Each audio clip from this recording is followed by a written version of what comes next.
Principal, respected professors, and all the participants. A very good afternoon to one and all.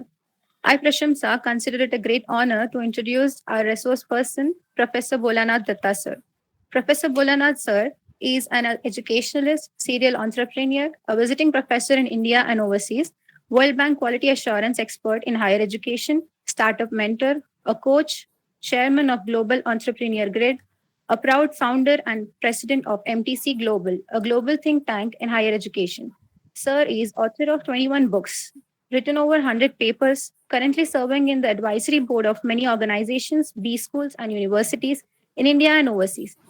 He is a sought after speaker in national and international forums. Professor Datta has over 25 years of experience in defense, corporate, higher education, research, consultancy, and startup activities. Sir is a change maker and a force behind over top 50 path breaking initiatives under MTC Global and thus adding value every second in education space, cutting across geographical boundaries. It is indeed a pleasure to have you, sir, to have you address us, sir.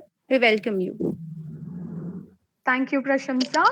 Now, the time has arrived. I request Professor Bholanath Dutta, sir, to share his immense knowledge and thoughts and to welcome us upon management education post COVID 19. Over to you, sir. Thank you so much, ma'am. At the outset, I would like to extend my heartfelt thanks and gratitude to Reverend Father Dr. Sundar Reddy, sir, the principal, St. Joseph Degree and PG College, Mr. Sanjay Kumar, the Honorable President of Hyderabad Management Association, my good friend and well-wisher, Dr. Chetan Srivastava from Hyderabad Central University, Professor Bandana, and Mr. Siddiq Alam Khan, the Associate Professor, Department of Business Administration, Dhaka International University. I could also see that Director IQAC, DIU, has also joined us in this session, Dr. Sirajul Islam Pradhan, and all the loving budding managers from St. Joseph and Dhaka International University. Very good afternoon to all of you.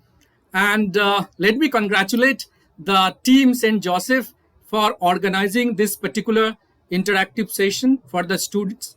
And on one of the most relevant topics, the management education, the relevance, challenges, and opportunities. And I would like to put across a few food for thoughts, and I'm sure that there will be a lot of takeaways once the other esteemed speakers share their views on the topic. People say that COVID is the best teacher. And there is a report by McKinsey, and it says that the business which is supposed to transform over a period of next 5 to 10 years have gone under change in last 5 to 7 months. So we can see the effect of COVID. That's number one. The second aspect is the digital transformation. Today we could see that all businesses are going under digital transformation. So when I say digital transformation, it's not just having a website, right? It's about the customer experience.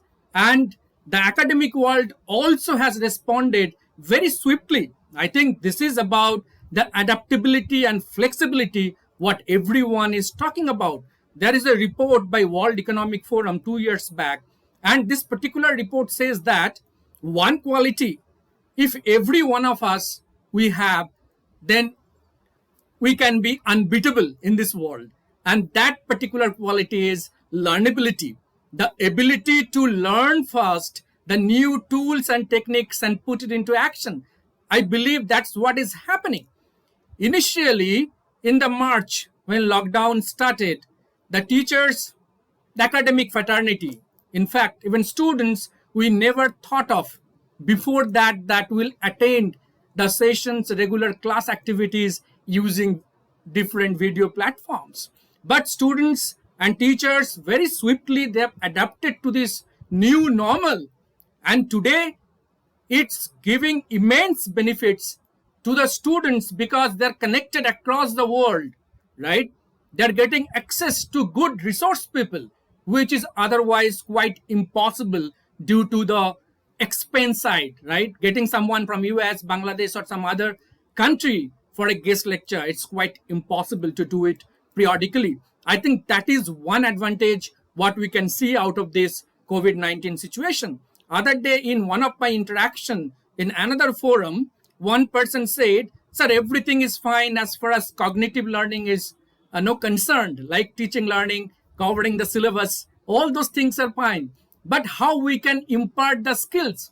Skills in the sense, if I say communication skills, the team building skills, the participative skills, the etiquettes, can we find out some measures through which these skills also can be imparted to the students?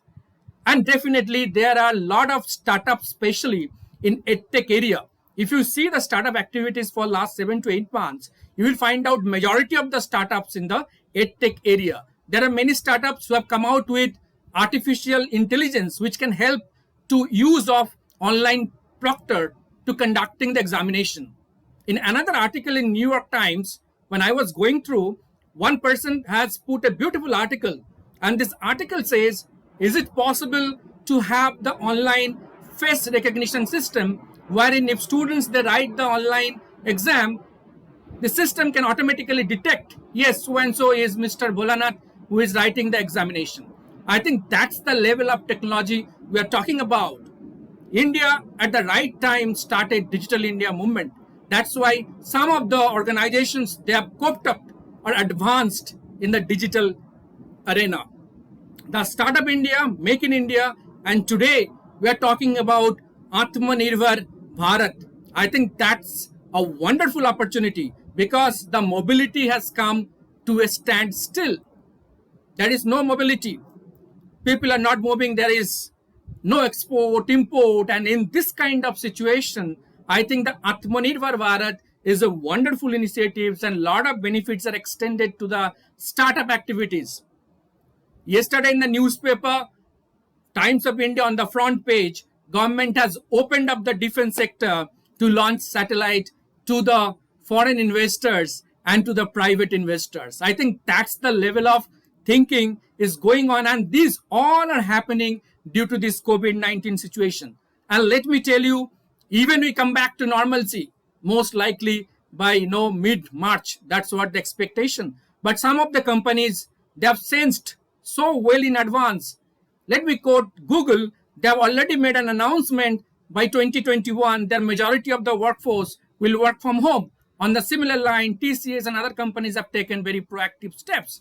But in academics, we believe even we interact online, but face-to-face interaction, the lab activities, all those things we need students' physical presence. It's not about study, it's about 360-degree development.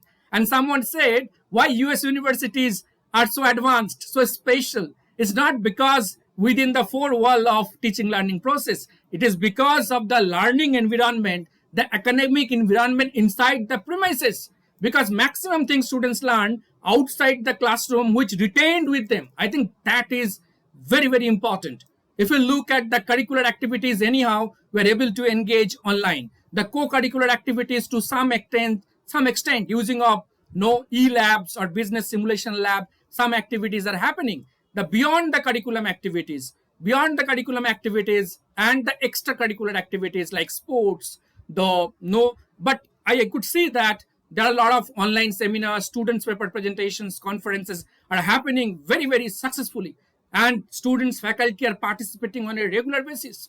So this particular physical distancing is not a limitation to knowledge distancing. I think we are able to. And one of the best lessons from this COVID-19 situation is the self-learning. That's what, this is a majority that the maximum learning happens. That's what people say, that learning is intrinsic and education is extrinsic. Someone comes and teach, but learning comes within oneself. It's a self-drive, right? That's why Swami Vivekananda said, education is nothing but self-manifestation, whatever we already know. And today it's happening. Students are taking huge interest to go through different websites, the blogs, the social media platform, trying to get hold of the information related to that subject and beyond the subject. And there is 360-degree development. Let me assure you, one person said that this particular times, it will be known as COVID batch. I don't agree with that.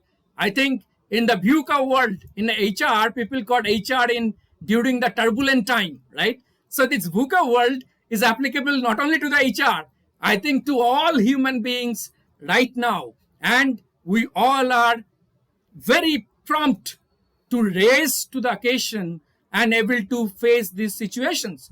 Let us not talk about the stress, the emotions, the other areas. There was a survey conducted by LinkedIn recently, and it was posted by LinkedIn editor. And it says that some of the qualities which corporate is looking for students' benefit, let me just say those qualities corporate would be looking for post-COVID. The number one is your creativity and the innovation skills. I think this is very much needed because there is a pressure on the organization on the bottom line of the productivity.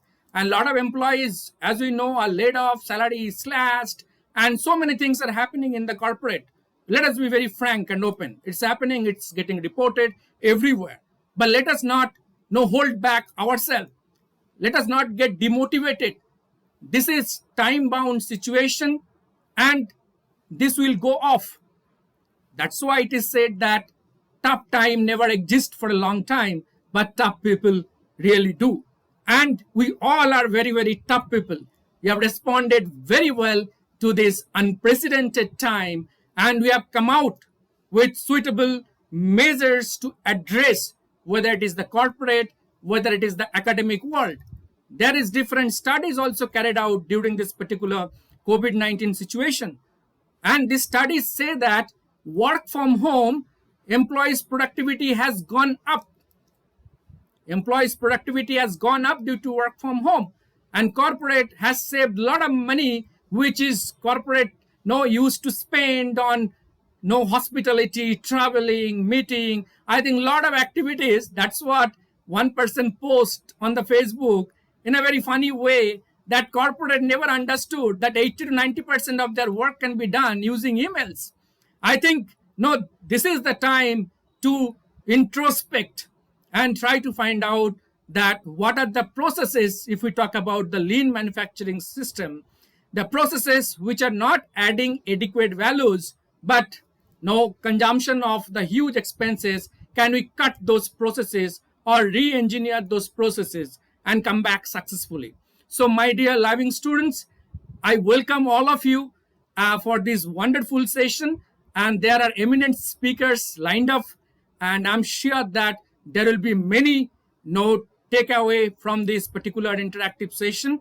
I wish you all the very best, and be resilient, right?